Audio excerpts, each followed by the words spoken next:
Sonia Nikhil Prithvi big boss మొత్తం చూసినా కూడా వీళ్ళ ముగ్గురు ఎక్కువ కనబడుతున్నారు. వీళ్ళ గురించి ఎక్కువ డిస్కషన్ అవుతుంది. ఎవరు చూసినా కూడా అసలు వాళ్ళ ముగ్గురు బీభత్సమైన గ్రూప్ గేమ్ ఆడుతున్నారు బాబు. ముఖ్యంగా సోనియా అయితే మిగతా ఇద్దరిని చెప్పు చేతుల్లో పెట్టుకొని మొత్తం ఆడిస్తుంది. టాస్క్లు అన్నప్పుడు పృథ్వీని ఇట్లా ఉసుగొల్పుతుంది అవతలని భయపెట్టడానికి. అండ్ నిఖిల్ చీఫ్ అయినా కూడా అసలు ఈయనే అలా కంప్లీట్ గా లొంగి బతుకుతున్నాడు చీఫ్ అయినా కూడా అన్నట్టు ఇలా పలు రకాల కమెంట్స్ అయితే వినిపిస్తున్నాయి. కంప్లీట్ గా ఈ ముగ్గురి గురించి మిగతా కంటెస్టెంట్స్ అందరూ నాకు తెలిసి ఒక ఆదిత్యం అండ్ మణికంఠ తప్ప మిగతా హౌస్ లో ఉన్న 6 మెంబర్స్ వీళ్ళని పక్కన పెడితే మిగతా హౌస్ లో ఉన్న 6 మెంబర్స్ కూడా వీళ్ళ రిలేషన్ గురించి అయితే ఖచ్చితంగా బీభత్సమైన కమెంట్స్ అయితే వేసుకుంటారు. మిగతా 6 మెంబర్స్ అంటే ఎవరు? కిరాక్ సీత, నబీల్, నైనిక, ప్రేరణ, విష్ణుప్రియ అండ్ యష్మి.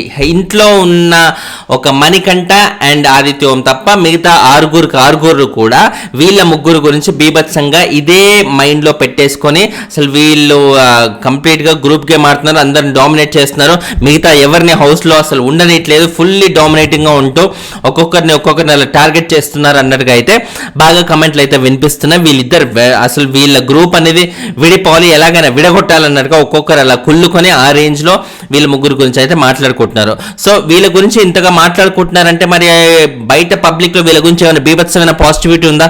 అరే భలే ఉన్నారా గ్రూప్, భలే ఆడుతున్నారా గ్రూప్, ఇలా ఉండాలి గ్రూప్ అన్నట్టుగా. ఇప్పుడు మనకి సీజన్ 5 లో సన్నీ, మానస్ అండ్ కాజల్ ని చూస్తే ఎంత పాజిటివ్ వైబ్స్ వచ్చేవి, అలాంటి వైబ్స్ వీళ్ళ ముగ్గురిని చూస్తే ఏమన్నా వస్తుందా? 1% కూడా అసలు రావట్లేదు.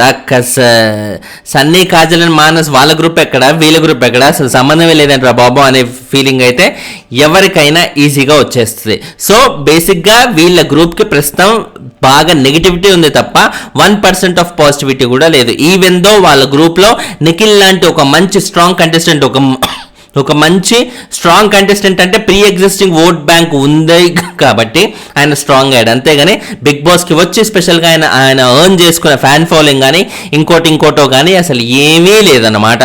సో అలాంటి మంచి ఓట్ బ్యాంక్ ఉన్న contestant, pre existing fan following ఉన్న కంటెస్టెంట్ ఆయన ప్రాపర్గా బిగ్ బాస్ని యూజ్ చేసుకొని ఒక్కొక్క అడుగు వేసుకుంటూ ఈజీగా ఒక పూల పాన్పులాగా పరుచుకొని రోడ్డు అంతా అలా నడుచుకుంటూ ఫినాలేకి వెళ్ళిపోవచ్చు. కానీ ఇప్పుడు నిఖిల్ ఫినాలేకి వెళ్తాడా లేదా?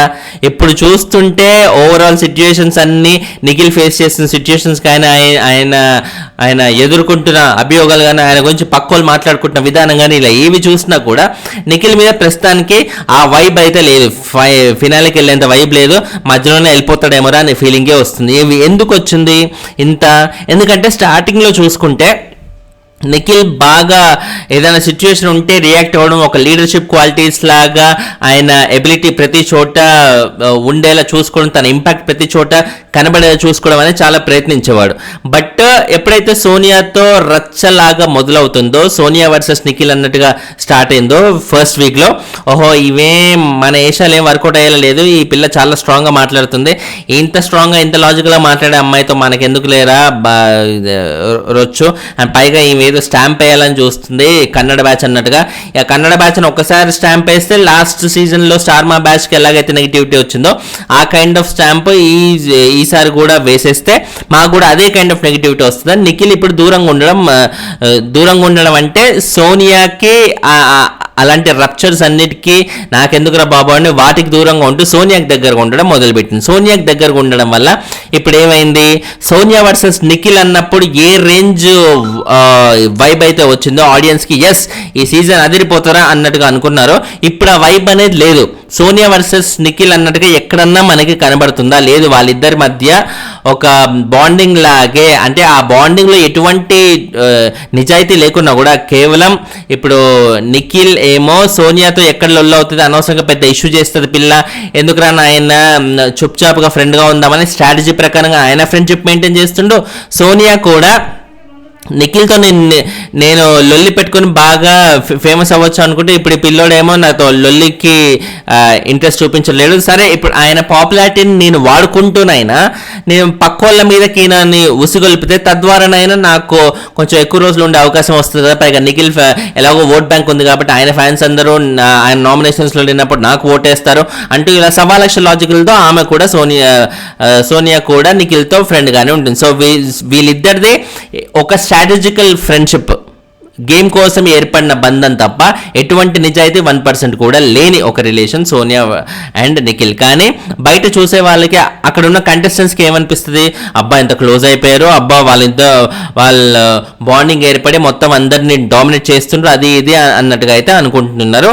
వీళ్ళని దూరం చేయాలనే ప్రయత్నం బాగా అందరికీ ఉంది. విష్ణుప్రియకి కానీ, యష్మికి కానీ, ప్రేరణకి కానీ, కిరాక్ సీత, నైనిక, ఇలా ప్రతి ఒక్కరికి వీళ్ళ ముగ్గురిని చూస్తే వీళ్ళ ముగ్గురు మధ్య ఉన్న ఆ బాండింగ్ చూస్తుంటే కుళ్ళొచ్చేస్తుంది, దూరం చేయాలనే ఇదే కలుగుతుంది. కానీ ఫ్రాంక్లీ స్పీకింగ్ వీళ్ళని దూరం చేసే కంటే తెలివిగా ఆలోచిస్తే వీళ్ళని దూరం చేసే కంటే అలాగే ఉంచితేనే బెటర్. ఎందుకంటే ఇప్పుడు బయట వీళ్ళకి పాజిటివిటీ అసలు లేనే లేదు వీళ్ళ ముగ్గురికి, త్రిమూర్తులు అంటాను నేను. సో ఈ త్రిమూర్తులకి బయట పాజిటివిటీ లేదు.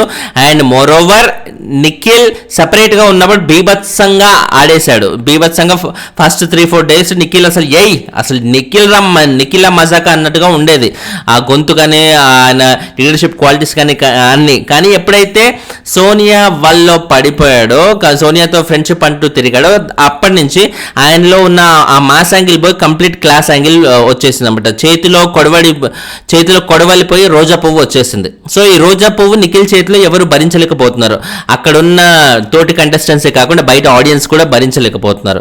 సో ఇప్పుడు నిఖిల్ చేతిలో రోజా పువ్వుని తోటి కంటెస్టెంట్స్ భరించలేకపోతున్నారు. కానీ నిఖిల్, సోనియా, పృథ్వీ వాళ్ళ ముగ్గురు జాయింట్గా ఉంటే వాళ్ళు చాలా ముందుకు వెళ్ళిపోతారు, మిగతా వాళ్ళని తొక్కేసి వెళ్ళిపోతారు అనే ఫీలింగ్లో, అనే భ్రమలోనే ఉన్నారు. కానీ అలాంటిది ఏమీ బయట జరగట్లేదు. వీళ్ళ ముగ్గురు మీద బీభత్సమైన నెగిటివిటీనే ఉంది. నెగిటివిటీ ఉండటం వల్ల నిఖిల్లో ఉన్న మాస్ యాంగిల్ బయటికి రావట్లేదు. సోనియాతోనే ఉండడం వల్ల మాస్ యాంగిల్ బయటికి రాకపోవడం వల్ల ఆబ్వియస్లీ ఆయన ఎక్కువ రోజులు సస్టైన్ అయితే అవడు. అసలు ఇప్పుడు పృథ్వీ బీభత్సంగా రచ్చరచ్చ చేసేస్తారు. టాస్క్ అంటే అవతల వాళ్ళని ఫిజికల్గా హర్ట్ చేయడానికైనా సరే, నామినేషన్స్లో గట్టిగా వాయిస్ రైజ్ చేయడానికైనా సరే, దేనికైనా సరే పృథ్వీ ఉంటాడు అన్నట్టుగా చెప్పుకోగలం. కానీ ఇదే మాట నిఖిల్ గురించి చెప్పుకోగలము. నిఖిల్ కూడా అదే రేంజ్ పర్సనాలిటీ ఉంది, హైట్ ఉంది, ఫిజిక్ ఉంది, అన్ని మంచిగా ఉన్నాయి. కానీ నిఖిల్ గురించి ఇప్పుడు ఆ మాట అనగలమా? ఫస్ట్ వీక్లో అనగలం. ఫస్ట్ వీక్లో తనదని బయట ఎగ్జిబిట్ చేశాడు కాబట్టి అనొచ్చు. బట్ ఇప్పుడు అలా అనగలమా? లేదు. కాబట్టి ఒక సూపర్ స్ట్రాంగ్ కంటెస్టెంట్ని, ఓటింగ్ బీభత్సంగా ఉన్న ఒక కంటెస్టెంట్ని సోనియాతో ఉన్న రిలేషన్ వల్ల ఇప్పుడు సోనియా కంప్లీట్గా నిఖిల్లో ఉన్న స్ట్రాంగ్ కంటెస్టెంట్ క్వాలిటీస్ కంప్లీట్గా తొక్కిపడేయడం వల్ల ఇది ఎవరికి అడ్వాంటేజ్? సోనియాకి మాత్రమే కాదు కదా, మిగతా వాళ్ళందరూ కూడా కంటెస్టెంట్స్ కాబట్టి వాళ్ళందరికీ టాప్ 5లో వెళ్ళాలని కోరిక ఉంటుంది. కాబట్టి టాప్ 5లో ఒక ప్లేస్ ఇప్పుడు ఖాళీ అయిపోయినట్టే కదా.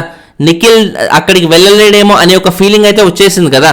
అంటే అఫ్ కోర్స్ తర్వాత ఫ్యూచర్లో తన గేమ్ మార్చుకుంటే తను వెళ్తాడేమో, అది పక్కన పెట్టేస్తే ప్రస్తుతానికి నిఖిల్లో ఆ లీడర్షిప్ క్వాలిటీస్ కానీ లేకపోతే స్ట్రాంగ్ కంటెస్టెంట్గా ఏమాత్రం చూడలేకపోతున్నాం. ఆ ప్రీ ఎగ్జిస్టింగ్ ఫ్యాన్ బేస్ అనేది, ప్రీ ఎగ్జిస్టింగ్ ఓటింగ్ అనేది ఇవాళ కాకపోతే రేపైనా పడిపోతుంది. ఇలాగే చూస్తూ ఉంటే, ఇలాగే కంటిన్యూ అవుతూ ఉంటే, అన్లెస్ అని అంటే సోనియా ఇప్పుడు ఎలిమినేట్ అయ్యి బయటికి వెళ్తే మనోడు ఏదన్నా కొంచెం ముందుకు వచ్చే అవకాశం ఉంది. కానీ సోనియా కంటిన్యూ అవుతే మటుకు, ఈ వారం కూడా తను కంటిన్యూ అవుతూ వెళ్తే మటుకు ఇంకా నిఖిల్ని ఎవరు కాపాడలేరు. యష్మి లాంటి వాళ్ళు ఏంటి, తను సోనియాని నామినేట్ చేసి అసలు నువ్వు మొత్తం ఇట్లా డామినేట్ చేస్తున్నావు, వాళ్ళిద్దరిని నీ చెప్పు చేతుల్లో పెట్టుకున్నావు అంటూ యష్మి నామినేట్ కూడా చేసింది. కానీ ఆమెకు అర్థం కాని విషయం ఏంటంటే, యష్మి అలా నామినేట్ చేస్తూ ఈ పాయింట్స్ చెప్పడం వల్ల అది సోనియా కంటే కూడా తనకే ఎక్కువ డ్యామేజ్ జరుగుతుంది. ఎందుకంటే ఇప్పుడు పుసుక్కున తను నామినేట్ చేసింది కాబట్టి సోనియా బయటికి వెళ్ళిపోయింది అనుకో, సోనియా బయటికి వెళ్ళిపోతే పరిస్థితి ఏంది? నిఖిల్ సింగిల్ అవుతాడు. నిఖిల్ సింగిల్ అవుతే మళ్ళీ ఫస్ట్ వీక్లో ఉన్న స్ట్రాంగ్ కంటెస్టెంట్ బయటకు వస్తాడు. అప్పుడు నిఖిల్ వర్సెస్ యష్మి టాప్ 5లో మళ్ళీ తను ఏదైతే చోటు కోల్పోయాడు అనుకున్నామో ఆ చోటు మళ్ళీ వచ్చేస్తే యష్మి లాంటి సూపర్ స్ట్రాంగ్ కంటెస్టెంట్లకి చాలా కష్టం అవుతుంది. కాబట్టి తను సోనియా చేతిలో నలిగిపోయి ఉన్నప్పుడు ఆ నలిగిపోయి ఉన్న క్యాండిడేట్ని అలాగే ఉంచితేనే బెటర్. లేకపోతే కాంపిటీషన్ వచ్చేస్తాడు మళ్ళీ. నిఖిల్. సో యష్మికి అది అర్థం కాకుండా బీభత్సంగా సోనియా మీద ఇదంతా రచరచ అయితే చేసేస్తుంది. నో డౌట్ తను చేసిన రచలో చాలా లాజిక్ ఉంది, చాలా బాగా మాట్లాడుతుంది, ఆర్గ్యూ చేస్తుంది, అంతా ఓకే. బట్ స్ట్రాటజీ దొంగ దెబ్బ తీయాలంటే ఇలా తీయాలి అన్నట్టుగా తను ఆలోచించకుండా ఓవరాల్గా తను వినిపించాలనుకున్న వాయిస్ కానీ చేయాలనుకున్న ఆర్గ్యుమెంట్ కానీ చాలా స్ట్రాంగ్గా చేస్తుంది. ఆ విషయంలో డెఫినెట్లీ యష్మిని అప్రిషియేట్ చేయాల్సిందే. బట్ ఇది ఒక్కటి ఆలోచిస్తే మటుకు తను చాలా బాగా ఉండేది. యష్మి ప్రస్తుతానికి ఒక స్టార్, అస్సలు ఎక్స్పెక్ట్ చేయకుండా ఉన్న ఒక కంటెస్టెంట్ నుంచి సడన్గా ఒక స్టార్ పుట్టింది అంటే అది ఫస్ట్ యష్మి గురించి మనం మాట్లాడుకుందాం. యష్మి ఈ రేంజ్లో మాట్లాడగలదు, చాలా బాగా ఆర్గ్యూ చేయగలదు అని మనకు ఎప్పుడు తెలిసింది? వీళ్ళతోని సోనియాతోని కానీ, సోనియా పృథ్వీ అండ్ నిఖిల్ చేస్తున్న ఈ బాండింగ్ వల్ల వచ్చిన డామినేటింగ్ వల్లే కదా, వీళ్ళతో జరిగిన ఆర్గ్యుమెంట్లోనే కదా యష్మి అంత బాగా మాట్లాడగలదు, బాగా ఆర్గ్యూ చేయగలదు అని జనాలకు తెలిసింది. అండ్ నబీల్ ఒక సాధారణ యూట్యూబర్ ఆ రేంజ్ ఓటింగ్ ఎలా వస్తుంది అసలు? బీభత్సమైన రచ్చ లేపే ఓటింగ్ ఎక్కడి నుంచి వస్తుంది అసలు? ఆఫ్ కోర్స్ ఎంతో కొంత ప్రీ ఎగ్జిస్టింగ్ ఫ్యాన్ బేస్ అది ఉండేది, కానీ మరీ మిగతా వాళ్ళని దరిదాపుల్లో లేకుండా చేసే ఓటింగ్ అసలు నబీల్కి ఎక్కడి నుంచి వస్తుంది? తను నామినేషన్స్లో అంత బాగా మాట్లాడగలడు, అవతల అంత బాగా డౌన్ చేయగలడు, ఫెంటాస్టిక్ పాయింట్స్ రైజ్ చేయగలడు, ఫుల్లీ డామినేటింగ్తో మేడం అంటూ ఈ కైండ్ ఆఫ్ ఫన్ కూడా జనరేట్ చేయగలడు, నామినేషన్స్లో అవతలను తగ్గించగలడు. సోనియా మీదకి వెళ్ళాలంటే ఒక్కొక్కరు భయపడి ఒక టైంలో నబీల్ మటుకు ఆన్ ద ఫేస్ అన్నట్టుగా వెళ్ళిపోగలడు, అన్నట్టుగా ప్రూవ్ చేయగలిగిండు. ఇలా ఎలా ప్రూవ్ చేయగలడు? ఎవరి వల్ల ప్రూవ్ అయింది? ఎందుకంటే తను వెళ్ళింది సోనియాకి అగేన్స్టే, పృథ్వీకి అగేన్స్ట్. కాబట్టి మళ్ళీ నబీల్ ఒక హీరో అవ్వడానికి, ఒక స్టార్ రైజ్ అవ్వడానికి కూడా మళ్ళీ వీళ్ళ గ్రూపే కారణమైంది, సోనియా పృథ్వీ వీళ్ళ గ్రూపే కారణమైంది. సో అటు యష్మి కానీ నబీల్ కానీ వీళ్ళిద్దరూ ఇప్పుడు ఒక కొత్త స్టార్స్ లాగా రైజ్ అయినరు. కొత్త స్టార్స్ లాగా రైజ్ అయినందుకు ప్రధాన కారణమే ఈ గ్రూప్, మన సోనియా పృథ్వీ అండ్ నిఖిల్ గ్రూప్ అనమాట. అండ్ మిగతా వాళ్ళలో విష్ణుప్రియ, ఇప్పుడు యష్మి అండ్ నబీల్ ఎలాగో వాళ్ళు ఇప్పుడు మంచి ఓటింగ్ పడే అవకాశం ఫుల్గా ఉంది, మంచి చాలా గేమ్ పరంగా బాగా ముందుకెళ్లే అవకాశం అయితే ఉంది. వీళ్ళతో పాటు విష్ణుప్రియకు ఒక ప్రీ ఎగ్జిస్టింగ్ ఫ్యాన్ బేస్ అనేది ఉండడం వల్ల తన గేమ్ అనేది ఎప్పుడు, తన ఓటింగ్ అనేది ఎప్పుడు చాలా కన్సిస్టెంట్గా మంచి స్ట్రాంగ్ ఓటింగ్ అనేది ఉంది. అండ్ మోరోవర్ విష్ణుప్రియ వెళ్ళి వీళ్ళ క్లాన్లోకి వెళ్ళి కలిసే అవకాశమే లేదు. సోనియాతో వెళ్ళి రిలేషన్ మెయింటైన్ చేస్తూ క్లోజ్గా ఉండే అవకాశం అసలు ఆ దాఖలాలే లేవు. కాబట్టి నిఖిల్తో ఉండే దాఖలాలే లేదు. కాబట్టి విష్ణుప్రియ ఎప్పటికీ ఆ నిఖిల్ సోనియా వాళ్ళకి దూరంగానే ఉంటుంది. కాబట్టి విష్ణుప్రియకి ఆ ఐడెంటిటీ అనేది ఎప్పటికీ ఉంటుంది. ఆ తన ఓటింగ్ అనేది చెక్కు చెదరకుండా అలాగే కంటిన్యూ అయ్యే అవకాశాలే ఫుల్గా ఉన్నాయి. సో అండ్ ప్రేరణకి ఇప్పుడు ఆల్రెడీ ఓటింగ్ అనేది బాగా పికప్ చేసుకుంది. లాస్ట్ వీక్ జరిగిన తన టాస్కులు కావచ్చు, మిగతా యాంగిల్స్లో కావచ్చు, ప్రేరణకి బాగా ఓటింగ్ అయితే పడడం మొదలైంది.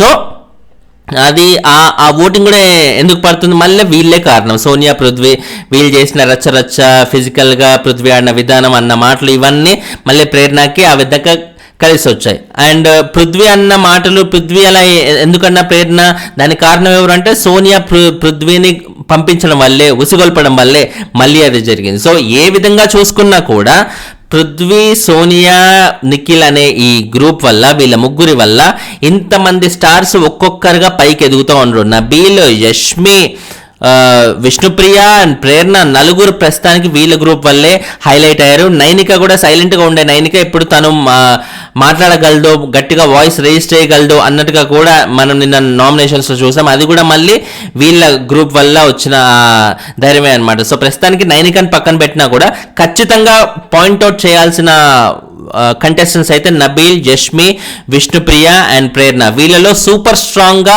కొత్తగా రైజ్ అయిన స్టార్స్ అయితే నబీల్ అండ్ యష్మి అన్నట్టుగా డౌట్ లేకుండా చెప్పేయచ్చు. సో ఇది నాకు అనిపించిన స్పెషల్ అనాలిసిస్. మీకు ఎలా అనిపించింది? సో వీళ్ళ ముగ్గురి ఫ్రెండ్షిప్ మీకు ఏమైనా నచ్చుతుందా? వాళ్ళ ముగ్గురు ఫ్రెండ్షిప్ వల్ల ఎవరికైనా యూజ్ కాకుండా, వాళ్ళ ముగ్గురు ఫ్రెండ్షిప్ వల్ల ఎవరెవరికి యూజ్ ఉందో నేను మెన్షన్ చేశాను. ఎవరెవరికి యూజ్ కాదో, రిస్క్ అనేది మీకు ఏమైనా అనిపిస్తే కింద కమెంట్ అయితే చేసేయండి. ఛానల్ని సబ్స్క్రైబ్ చేసుకోండి. ఇలాగే స్పెషల్ అనాలిసిస్ వీడియోస్తో కూడా ఈ రోజు నుండి కొమ్మేసుకుందాం. Thanks lot for watching. Bye.